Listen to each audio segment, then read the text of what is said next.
Welcome to my channel Pralay Das study and I am Pralay Das with you.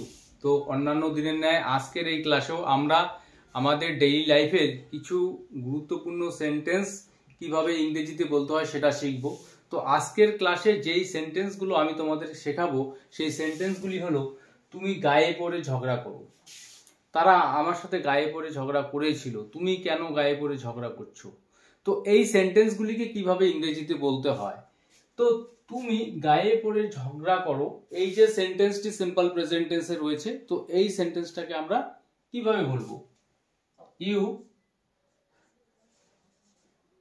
Pick quarrel.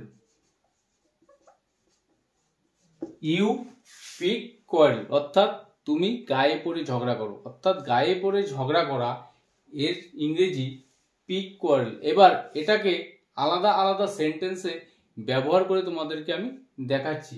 তো গায়ে পড়ে ঝগড়া করা তার স্বভাব, তো এই সেন্টেন্সটিও সিম্পল প্রেজেন্ট টেন্সে রয়েছে। তো এই সেন্টেন্সটাকে আমরা কিভাবে বলবো? তো হিজ শুরুতে নিয়ে আসবো, হিজ অথবা her nature is to pick quarrel. His nature is to pick quarrel অর্থাৎ তার স্বভাব হলো গায়ে পড়ে ঝগড়া করা।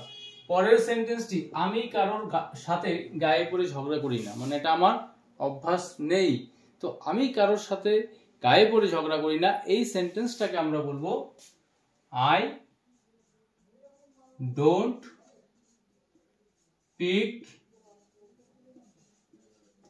Quarrel with anyone. I don't pick quarrel with anyone. আমি কারোর সঙ্গে গায়ে পড়ে ঝগড়া করি না।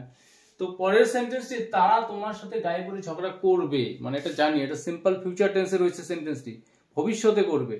তো এই সেন্টেন্সটাকে আমরা কিভাবে বলবো? তো সিম্পল ফিউচার টেন্সের যে গঠন, সেই গঠন অনুসারে সেন্টেন্সটা আমরা তৈরি করব। তারা করবে, subject they will pick quarrel, they will pick quarrel with you. They will pick quarrel with you. তারা তোমার সঙ্গে গায়ে পড়ে ঝগড়া করবে। মেয়েটি সবার সাথে গায়ে পড়ে ঝগড়া করতো, মানে এটা অতীতের কোনো একটা সময়ের কথা বলা হচ্ছে, তার অভ্যাস ছিল। তো অতীতের অভ্যাস রয়েছে এই সেন্টেন্সটির মধ্যে। তো এই সেন্টেন্সটাকে আমরা কিভাবে বলবো যে মেয়েটি গায়ে পড়ে ঝগড়া করতো? তো দ্য গার্ল,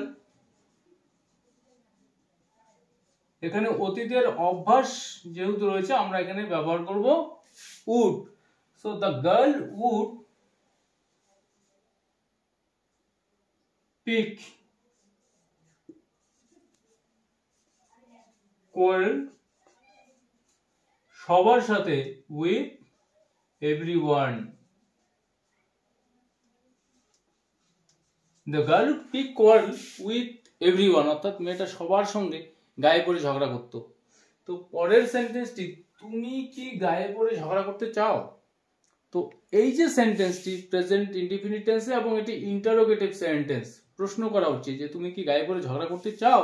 তো এই সেন্টেন্সটাকে আমরা বলবো do you want.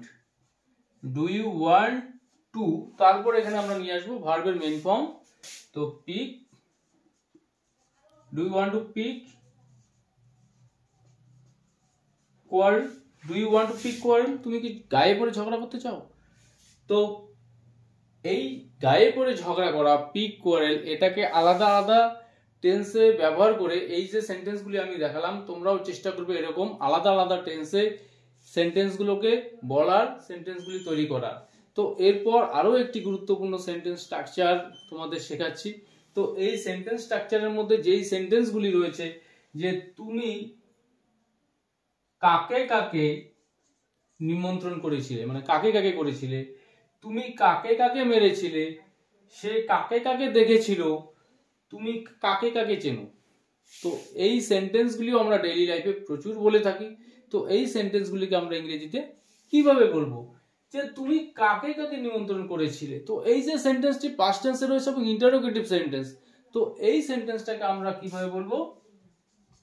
Hmm all did you, যেহেতু পাস্ট টেন্সে রয়েছে সেন্টেন্সটি, আমরা এখানে ডিড ব্যবহার করব হেল্পিং ভার্ব হিসেবে। হুম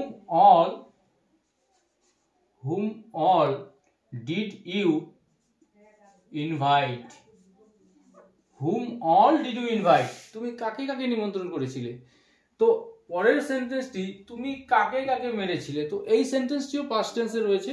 তো কাকে কাকে এর জন্য আমরা শুরুতে নিয়ে আসব হুম অল, তুমি কাকে কাকে মেরেছিলে, whom all did you beat, whom all did you beat, তুমি কাকে কাকে মেরেছিলে।